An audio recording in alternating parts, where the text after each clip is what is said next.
Now let's discuss that further with Secretary Larry Cadon, Presidential Advisor on Poverty Alleviation. Sec, good morning. Yeah, good morning, Diego and Angela. Ay, Tama po. Tama na po. Good morning. Thank you for joining us again. Second, Yes. hingi po kami ng reaction po ninyo dito sa recent survey na ginawa po ng SWS na sinasabi nga po mataas ang numero ng mga kababayan po natin na gugutom, specifically in Mindanao. Ano po ba sa tingin po ninyo yung factors that drive such numbers? Well, as a government official, I would rather rely on the reports of the PSA than the SWS because SWS is based on sentiments and emotions. While the PSA has a data-driven survey. And ang SWS naman, they only conducted for 5 days from 23 to 28 of April. So that's very short. And they do not have access to the information that are necessary to come up with such kind of conclusion. And whereas the PSA has a nationwide network of data sources. So itong sa SWS, I would rather set it aside as something that is not really that cannot be relied on by a government official like me. And medyo iba yan sa kung nakikita natin na itong yan ay inconsistent sa mga nangyayari ngayon sa paligid. Like for example, the DSWD has reported that more than 43,000 have been delisted from the 4-piece program. Bakit? Kasi sila ay mga nakakita na ng trabaho o may mga sources of income na sila. In fact, our employment rate has increased to 96.1%, which is the highest in 2 decades. So, inconsistent yung sinasabi na merong mga ganyang kataas, 33% ng nagugutom. Meron tayong 4-piece, meron tayong tupad, meron tayong food stamp. So imposible yang mangyari yan dahil na kung makikita mo naman, wala ka namang nakikitang nakahandusay sa kalsada ng mga kalansay na taong butot balat na unlike what happened in Africa in the 1970s. And wala kang mababalitaan sa mga hospital, private o public, na merong namatay sa gutom. So medyo based on yung SWS, based on emotions and very subjective. Alam mo, yung mga tao ngayon, pag tinanong mo kung mahirap sila o hindi, at pag sila ay hindi naka-iPhone 16 na 1 terabyte, ang pakiramdam nila, mahirap na sila. Pero Secretary, And, oo. Secretary, I would like to reiterate lang po yung sinabi daw po dito sa survey question, regarding po sa sinabi nyo na kapag walang iPhone, they feel mahirap na sila. But this is the exact question that they ask po dito sa mga respondents nila. Nitong nakaraang 3 buwan, nangyari po ba kahit minsan na ang inyong pamilya ay nakaranas ng gutom at wala kayong makain? 'Di ba? Minsan, ilang beses, madalas o palagi. Yun po yung mga tinatanong sa kanila. And you said po earlier kanina na mas papaniwalaan nyo po, pagbabasihan nyo po ang Philippine Statistics Authority. Pero kayo po ba, in essence, personal po ninyong nakikita on the ground, specifically in Mindanao, that you can say na hindi po tama itong binabalita ng SWS? Well, oo, hindi ko nakikita yan sa Mindanao, Pero kung halimbawa yan talagang result ng sinasabi nila, then they should probably ask former President Duterte, despite the hundreds of billions of funds funneled in Mindanao, bakit nagkaroon pa rin ng hunger dyan? Or ask Vice President Sara Duterte kung saan napunta yung mga bilyon-bilyon na mga pondo na nailaan dyan sa Mindanao at bakit nagkaroon pa rin dyan ng sinasabi nilang taggutom. I would like to reiterate that as a government official, I would rather rely on the reports of PSA than SWS. Kasi ang PSA reports, ito ang tinitingnan sa national development plans, sa budgeting sa Congress, sa ano-ano pang mga policy making decisions na ginagawa ng ating gobyerno. So hindi we never relied on SWS. Kasi alam naman natin na in other situations, ang SWS naman ay propaganda naman ang ginagawa nila, lalo na pag eleksyon. So, hindi ko naman sinasantabi ang SWS na yan. Kaya lang siguro, just because they are based on sentiments rather than data-driven and scientifically driven sourcing of data, hindi ako magre-rely dyan. Yes, Kasi iba yan sa nakikita ko eh. In fact, by the end of this year, around 1.8, according to the data of DSWD, around 1.8 million Filipinos will be delisted from the 4-piece program, which means that the situation is getting better. And not only that, the banks reported a 7.4 increase in savings deposit compared to the pre-pandemic era. So, ito talaga makikita mo na nag-improve yung economy. Well, the mere fact that we have a 96.1% employment rate, which is the highest in 20 years, dito mo makikita na imposible na magkaroon ng 30% rate of people who are going hungry na kagaya ng nire-report ng SWS. Pero Sec, That's very subjective. That's Pero, very subjective. Sec, yung sa PSA, ang nagkatugma sila with SWS, sa Mindanao talaga po ang medyo alarming na nag-increase sa hunger rate. Meron nga po slight improvement sa Luzon. There's also an improvement in Metro Manila. Yes. What do you attribute I po saw that. yung nagiging problem sa Mindanao specifically na hindi siya sumasabay masyado with Balanced Luzon based on the data? What is the actual problem? Is it food? Is it jobs? Is it housing? Well, I think it's more on jobs because insofar as Mindanao is concerned, the development of industries there are still lagging Yeah. compared to Luzon and parts of Visayas, because there are parts of Visayas that are really industrialized, like Yeah. Cebu. And when it comes to Luzon, we have the Pampanga Hub, the Clark Hub, Subic Hub that are really engaged in industrial development. Medyo talaga nagkulang ng mga trabaho diyan sa Mindanao. Ang talagang makakasolve lang naman talaga ng poverty incidence ay trabaho. Trabaho at trabaho. Yun ang number one. So, Although ang basihan naman ng pagkain ay hindi lang naman yan ang tanging basihan ng pag-improvement ng poverty incidence problem solutions. Yeah. Kundi kasama na dyan, siyempre, yung education na gumaganda ngayon sa pamamalakad ni Secretary Abgara. At ang healthcare management natin ngayon ay napakaganda kasi naghalos more than 10 times ang increase ng mga benefits sa PhilHealth. Kagaya na lamang ng itong sa dialysis. Dati ang nakukuha ng mga nagda-dialysis yan ay only 2,000 pesos per session.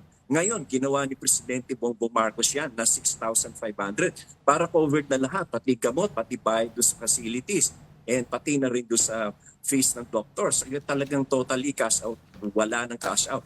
Ngayon, yung kagaya na lamang sa breast cancer, which is prevalent among our women. Dati ang benefit yan is only 100,000. Ngayon, ginawa ni Presidente Bongbong Marcos yan na 1.4 million. So talagang kung totally cash out na dito, no cash out dito ang mga pasyente. Meron pang bago, yung sa pagka nagkaroon ka ng problema sa puso, nagkasakit ka sa puso, Dati ang maximum benefits na makukuha mo dyan is only 300,000.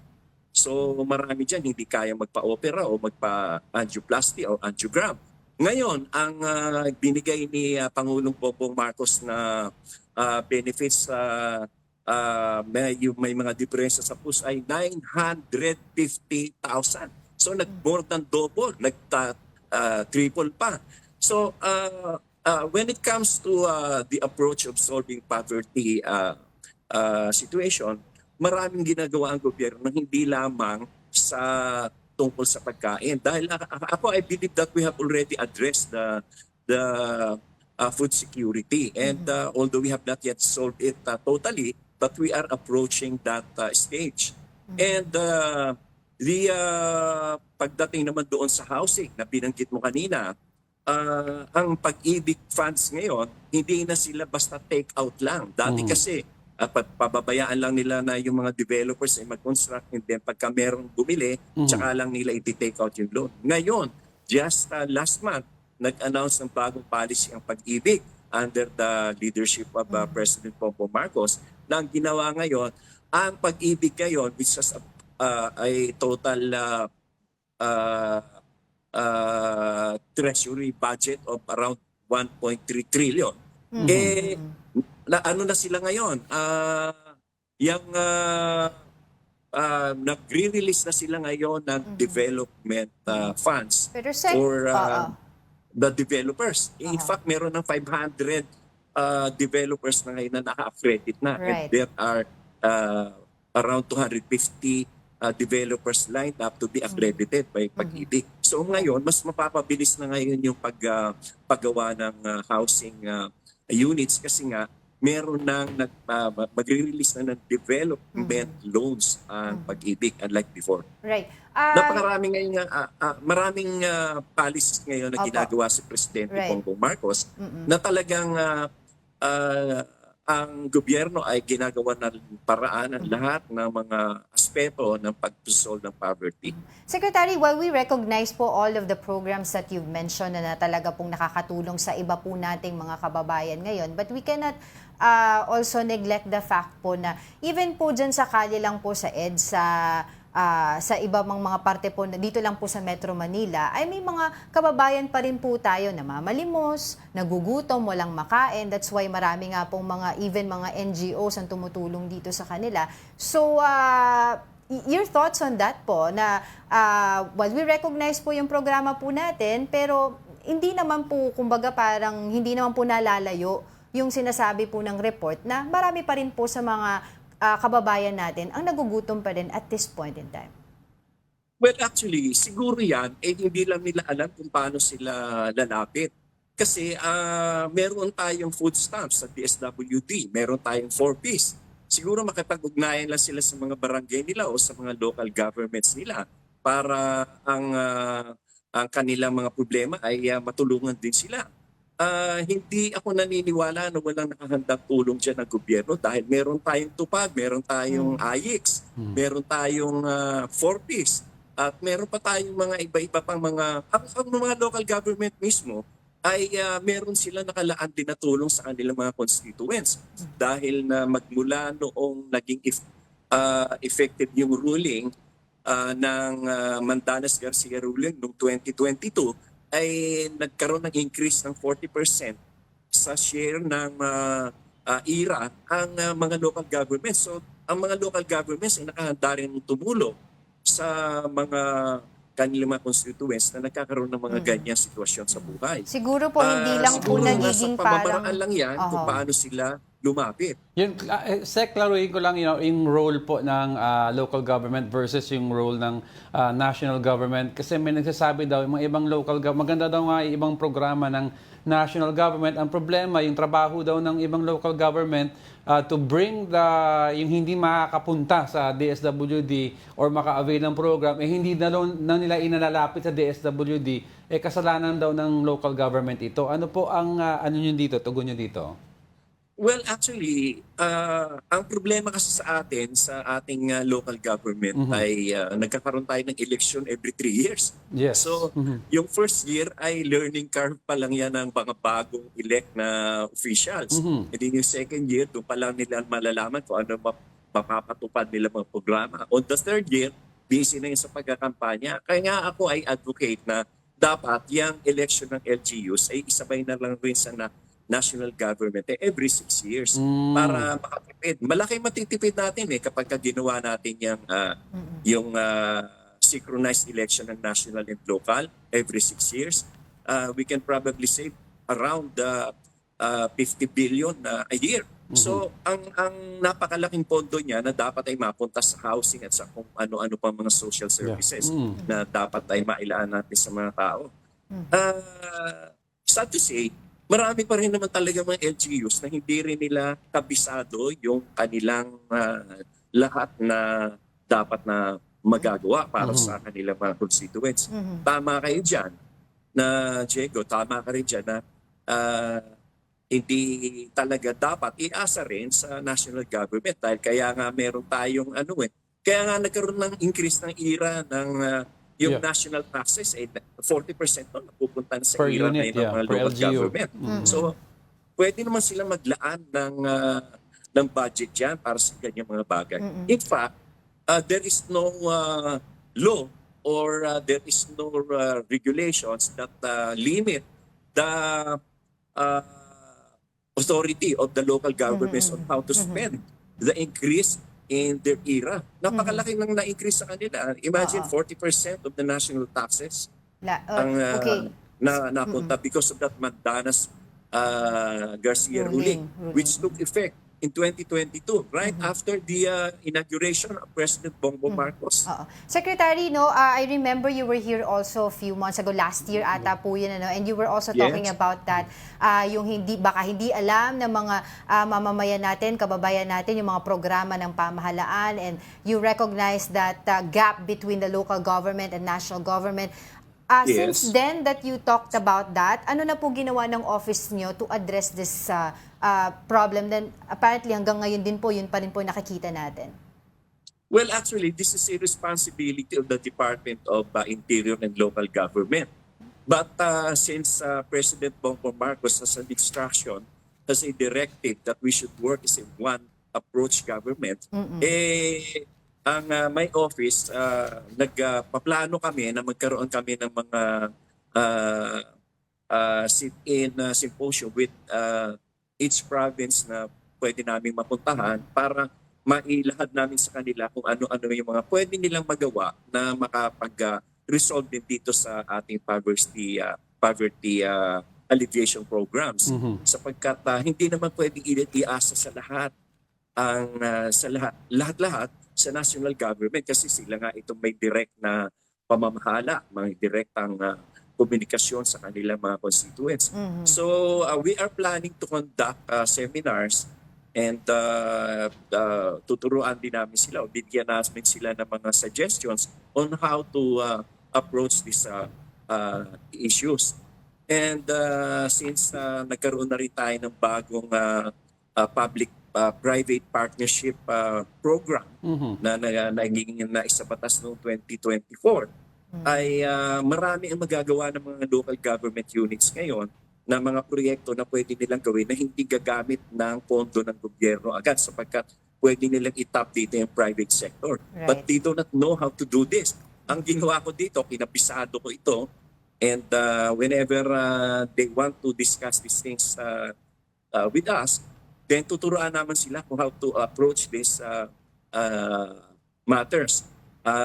Marami kasing mga proyekto ngayon na pwede gawin ng mga LGUs na hindi na nila kailangan asahan pa ang national government. Well, Marami silang pwede ipatayo na mga local infrastructure nila na pwede sila makipag-partner sa mga private corporation or private individuals upang lalong mapa-improve nila ang services sa kanilang mga constituents. alright. And as of now, there are already more than 500 submissions in the PPP Center of the various public-private partnership programs or infrastructure projects that are already lined up. And there are pending 250 applications or submissions in Okay. the PPP Center. Alright. And kung tutuusin, maliit pa ito dahil napakalawak ng ating bansa. Yes. Kaya nga gusto naming magkaroon dito ng public information drive upang malaman ito ng ating mga kababayan o mga LGUs upang makatulong din sila sa national government how to achieve the 9%, at least 9% reduction of our poverty incidence rate by the end of the term of President Bongbong Marcos. Alright, we are one with you and of course with our kababayan. At the end of the day ay maging inclusive po lahat po ng inyong programa para po sa mga ating kababayan para po pagdating sa mga survey na ganito, hindi po nila nararamdaman yung kanilang kahirapan po. Alright, maraming salamat po sa inyo, Secretary Larry Gadon, Presidential Advisor on Poverty Alleviation.